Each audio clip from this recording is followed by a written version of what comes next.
আসসালামু আলাইকুম রহমতুল্লাহি ওবরাকাতুহ। ইন্নাল হামদুলিল্লাহ ওয়াসসালাতু ওয়াসসালামু আলা মান লা নাবিয়্যা বা'দা আম্মা বা'দ। দেশ ও দেশের বাহিরে থেকে যারা আমাকে দেখছেন সকলকে জানাই আন্তরিক শুভেচ্ছা ও অভিনন্দন।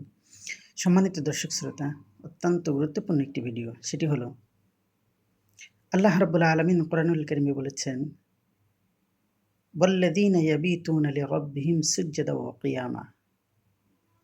আল্লাহ তাআলা এখানে কয়েকটি আয়াতে কারিমায় আল্লাহ তাআলার বান্দা কারা, অর্থাৎ প্রকৃত বান্দা কারা, তাদের গুণাবলী আল্লাহ তাআলা উল্লেখ করেছেন। তার মধ্যে এই আয়াতে কারিমায় আল্লাহ তাআলা বলেন,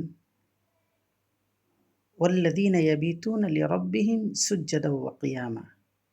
অর্থাৎ এমন এক শ্রেণীর মানুষ আছে যারা তাদের প্রতিপালকের জন্য সময়টা ব্যয় করে সুজদা ওয়া কিয়ামা, সেজদা করে, রুকু করে।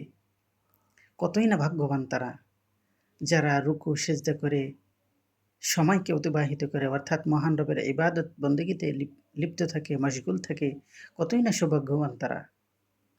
এজন্য সম্মানিত দর্শক শ্রোতা, আমরা ইবাদত বন্দেগী করব একমাত্র আল্লাহ তাআলার জন্যই। কেননা আমরা ইবাদত করব, এটা একান্ত আমাদের নিজেদের জন্যই। আমরা নিজেরাই উপকৃত হব।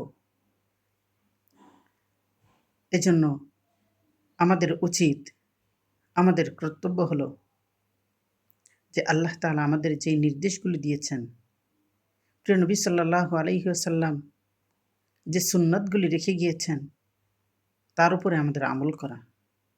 তাহলে আমরা আমাদের ব্যক্তিগত জীবন থেকে নিয়ে শুরু করে পারিবারিক জীবন, সামাজিক জীবন, আন্তর্জাতিক জীবন, সমস্ত জায়গায় শান্তি আর শান্তি ফিরে আসবে ইনশাআল্লাহ।